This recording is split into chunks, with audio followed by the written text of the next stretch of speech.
The University of Cincinnati Neuroscience Institute is a collaboration between the University of Cincinnati College of Medicine and UC Health.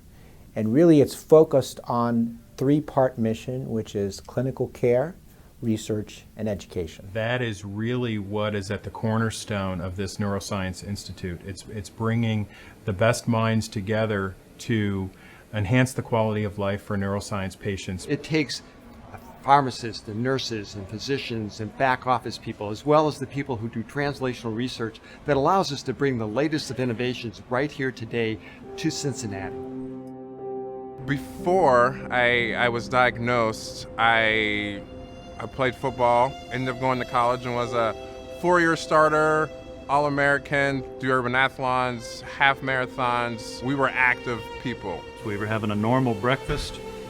I stood up to get another cup of coffee and just froze. And she asked me what was wrong, and I couldn't respond to her. Verna had given birth to our second child, Grace. Everything was going fine at home, pretty much normal. And the only thing that Verna experienced were these uncharacteristic, like migraine-style headaches. I heard a loud scream. In a quick span of time, she passed out and went into almost like a deep sleep, and then began a kind of seizure activity. And at that point I called 911 and they responded. They found that she'd had a stroke in the base of her brain. And at that point, after a few hours, they had airlifted her here to UC Sunday night into Monday morning.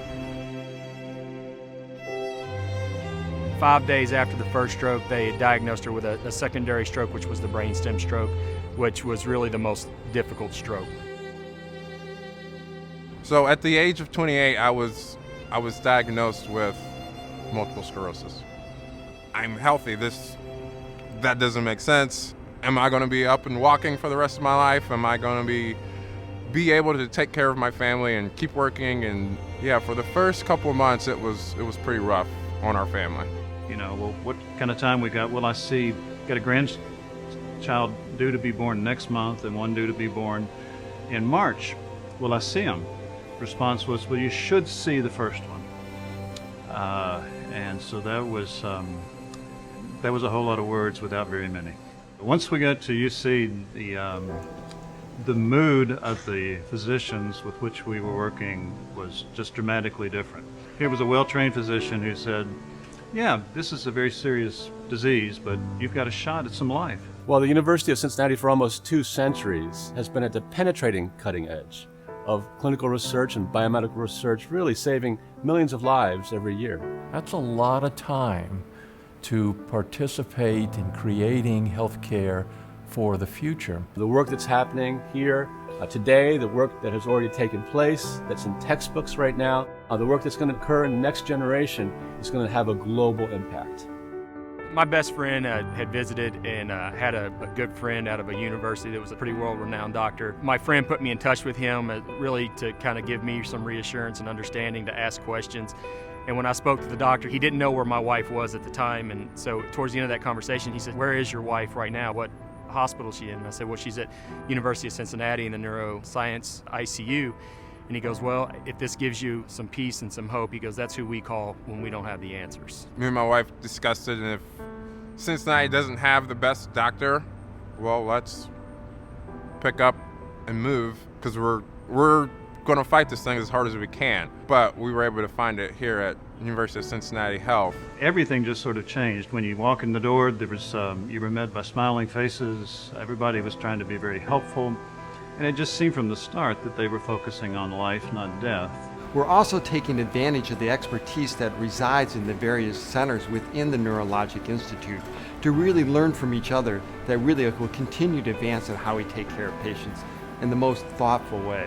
We think having a place where they can be educated, they can be cared for in a very multidisciplinary way with different types of expertise close by, and not only see the physicians, but the physician says, hey, you know, you need a brain image, a special, very high advanced brain image.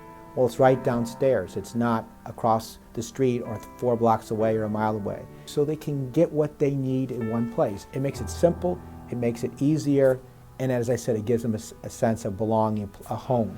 Our last visit with our oncologist, she came in and brought up the screen, and my previous MRI and the new MRI were there, and where all the tumors had been It was all clear. And I couldn't talk. Because of the University of Cincinnati Neuroscience Institute, my family and I are able to have a very good life. I run a business, 2 beautiful little girls, and we do everything we did before my diagnosis. When she had left here, one of the biggest hopes was that she would just be able to speak. And so she can talk, she can move, we're just working through it. And so it's hard to think about 2 years of progress or 18 months of progress, but she's come a really long way. A gift today could prevent a diagnosis tomorrow or speed along someone's recovery.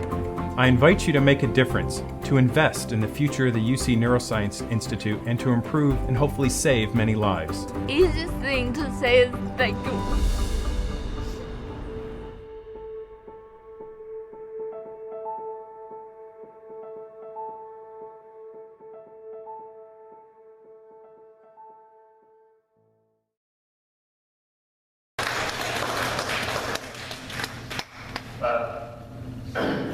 So when that video was unveiled, Brett and I hadn't seen it. And when we first walked in, people were walking up to us and like handing us stuff. And I was like, hey, how you doing? They were, hey, it's good. I'm glad you guys are here. Thanks. And I was like, I don't know you. So they had already seen the video. And it really kind of goes along with some of the stuff I want to talk about today. You know, to me, as a kid growing up, we had superheroes. And it seems that as technology got better and movie making got better, superheroes over the last, 5, 10, 15 years have become bigger than life.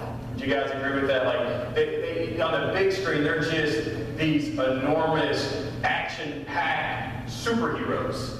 And when I read this week's lectionary, I was, we've been kind of doing the sermon series up to this point. I went back to the lectionary, and when I read this lectionary, I mean, this part of Ephesians just screams like the opening lines or the end of a superhero movie. Put on the entire armor of God. Stand with strength. Be passionate. Be all these great things, for you cannot be defeated. I mean, it's just this incredible thing.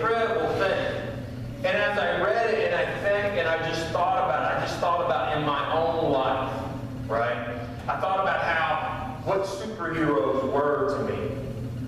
And I just read it over and over and over again. And I just became so engulfed in this scripture. And I've read this scripture before, and I've actually preached upon it before, And I thought about the scriptures in the Bible, and I thought about those heroes in the Bible, And I thought about, like, Superhero Sunday, right?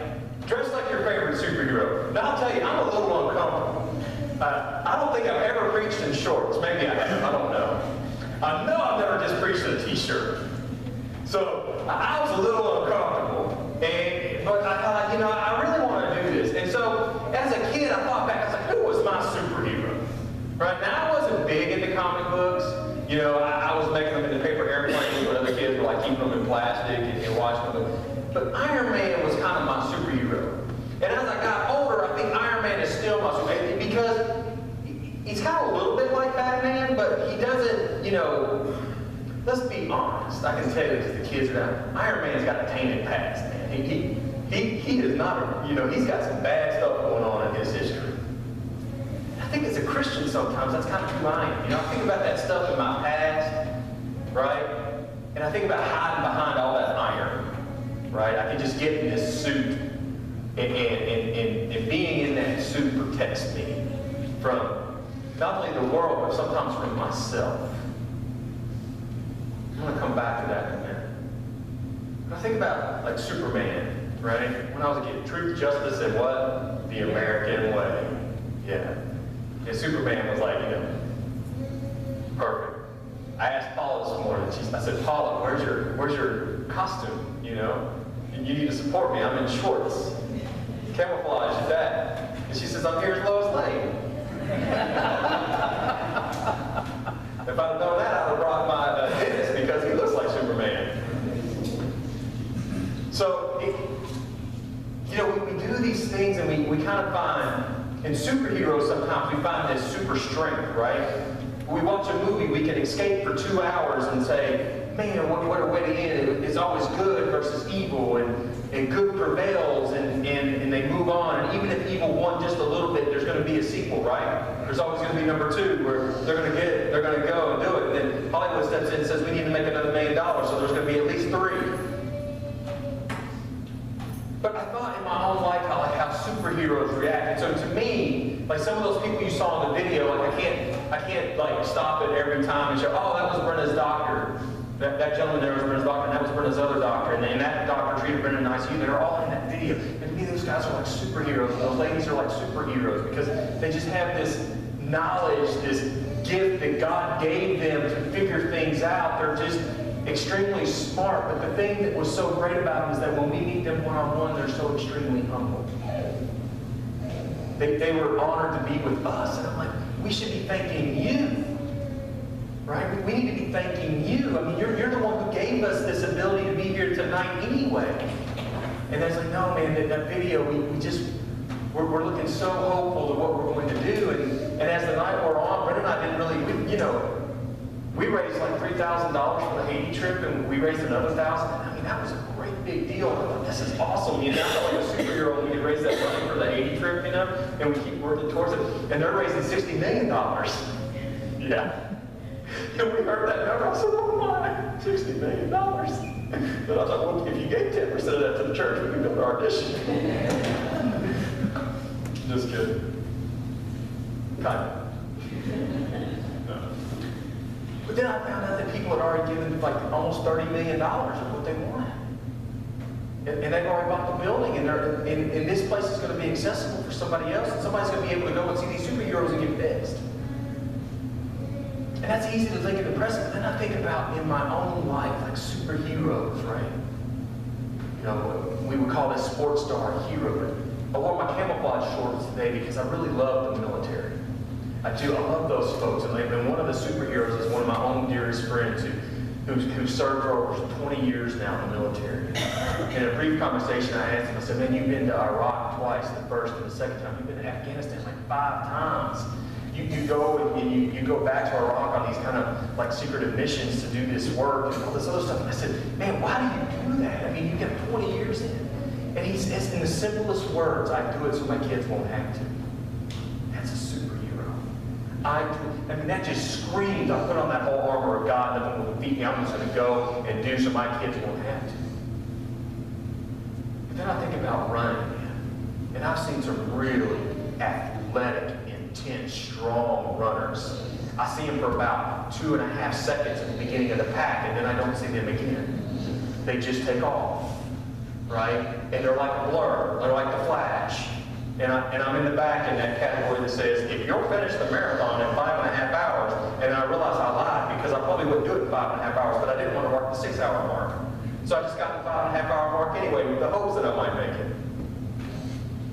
And I think about those runs and all those things they do. And in my first run, I was so concentrated on myself, right? I was so concentrated on me finishing. On my second run, marathon, it was the Flying Pig. I was so concentrated on some of my friends finishing because they had never run a marathon before, and I was just really hopeful that they would finish. And on my third marathon, it was the Marine Corps marathon. And it was by far my best marathon. Not my best time, and definitely not my best physical time, because I had some problems. And I just want to go through it real quick. So when we're running, and I know I got some half marathoners and marathoners in here, and some people who run. There are certain things you never want to happen to you when you're running. And most of it is injury related. You don't want to hurt an ankle or a knee or have some type of injury like that. But I caught a weird injury when I was about the 10-mile mark in the Marine Corps Marathon. I got a nosebleed, right? But I didn't know I had the nosebleed. Now, bleeding is bad. And for those who don't really know, when you bleed, you lose oxygen. So it like takes away like 25% of my air coming in. And I'm breathing so hard that the blood is actually running down into my stomach area. Well, about the 14 or 15 mile mark, my stomach is just really cramping, and I don't know what's wrong. I hadn't eaten right. Obviously I didn't have any stomach yet. I just didn't know what was wrong. And Brenda and I are going across the bridge together. Now, to be quite frank, Brenda had beat me in every marathon very easily. But this one we were going to finish together, right? We were going to stick together and finish together. just let one go. Just let her go. But we're running together, we go across this bridge, and Brenda's like, are you all right? I said, I really don't know. I said, I'm really hurting. I'm like, I can't breathe, and my stomach is upset, and I'm starting to think, I'm in the lowest weight I've ever been, I don't know what the problem is. And so finally, I just kind of blow my nose, and blood just, right? And I get across the bridge, and there's Marines everywhere, and they give me some Vaseline. And I put the Vaseline in my nose to keep the bleeding, to get the bleeding to stop, and it stops, and I'm running. And we're running in, and as you run into this one part of the marathon, it's like the 16-mile mark, and you go to this place, it's called the Glass City, I believe. It's all in mirrors. And then when you come out, you're at the 19-mile mark. So you kind of do like a little 5K in and a 5K out, and you run in and you run out. But you cross the folks that are also in the marathon the way it's set up. So about the 19-mile mark, I'm really telling Berta, I said, Berta, just go on. And she's like, are you going to quit? I said, no. I said, I'll walk if I have to. I said, but I'm really hurting your time. I said, why don't you just go ahead? And I said, I'll make it to the end. I've run two before. I'm not really worried about it. I don't really need to run. Just kind of talking myself out of it. So as we're coming out of this area, we're going back through there, I see this hospital bed, right? And in this hospital bed, there's a young man missing both his legs and both his arms. And basically right about the elbows and the knees. And it's being pushed by an older Marine, and there's a sign on it. There's some other Marines around this older Marine. This Marine probably is late 50s, early 60s. And in the bed is his son who got injured in Iraq, who had lost his arms and his legs. And his older Marine, his father, is pushing this hospital bed, and he's running. I said, I'm not quitting. I mean, that's a hero right there. I mean, that guy, he gave everything for me to just stand here this day. And I can't run to a nosebleed. I'm running. See, that to me was a superhero. I just keep running. I think about that. He's got that whole armor. He's got these other Marines around him. Towards the end of the race, I'm running beside this other Marine, right? And he's really struggling. He's really struggling. And I'm like, man, are you okay? He said, yeah. He goes, I've been training. And he goes, well, I've been trained in my other combat boots. I said, well, that's just awesome that you're running combat boots. I mean, just an honor to him. He goes, no. He said, these were my buddies, and they're half size too small. And he brought them home from Iraq. That's a hero. We just kept running and running and running. We finally got to the end, and just that will always be with me. It'll always be there. But then I started thinking more about that. And superhero-ness, right? What gives us these abilities? What makes us these strong people? And I thought about where I find strength. And what does it mean to stand with that back tall, saying, I've got the whole armor of God? And I thought about David. David had no armor, and he goes against Goliath, who's covered in armor. But through the faith of God, he throws a slingshot, and he hits him in the one place where the Goliath is not hit. And that rock takes him down, and he slays Goliath. What a superhero. Or Moses, against all odds, leads the people out of Egypt, against everything that said he couldn't. And Daniel, who stood in the lion den, faced with the lions that were going to attack, he stood strong in the faith of God and said, I will be here. Even if the lions take my life, I'm saved. Think about that. Yeah, all those people. And I thought, sitting here and I'm just reading and reading. And on my post-it notes, my Bible back there in my book bag, I should have brought it out and showed it to you. It says, very simply, one thing, and I'm going to get to that. It's the one thing that gave me this whole sermon. But then I thought about my people, my superheroes. And they're right here. They're in this congregation. I got approval to talk about something. Think about Holly. Holly and I met. She was in a pretty tough place. Her son was struggling with addictions, battling. Strong, smart man. Holly just struggled to get him right. And the stuff that she looked at, probably in her son's eyes, was not much of a superhero at all, but in my mind, was just being a superhero, being that real strong mom. Takes him to court, says, you're going to get right. Puts him in rehab, he's sober today. Right? That's who I think about. I think about that passion, putting that armor on that nobody can see. How hard, how difficult that must have been to fight for that. To say, I will make it better. But she didn't stop there.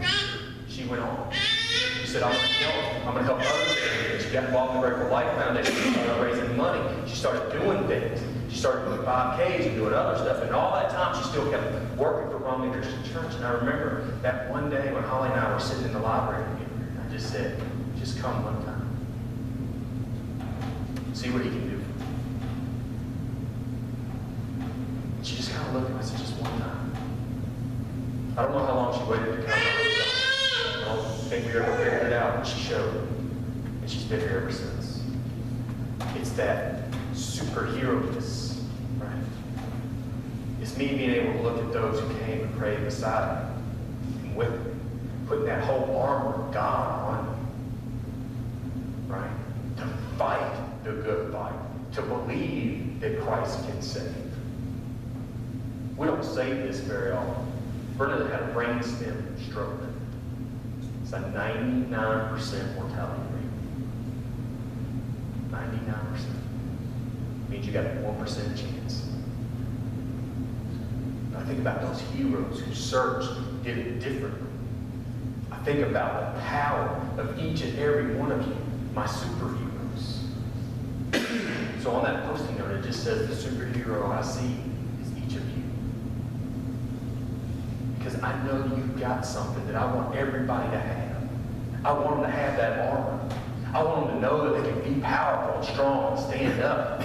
I want everybody to feel that no matter where they're at, the pains and the sufferings of this world, they can be strong. Maybe you don't run a marathon with your feet, but you can run a marathon in life.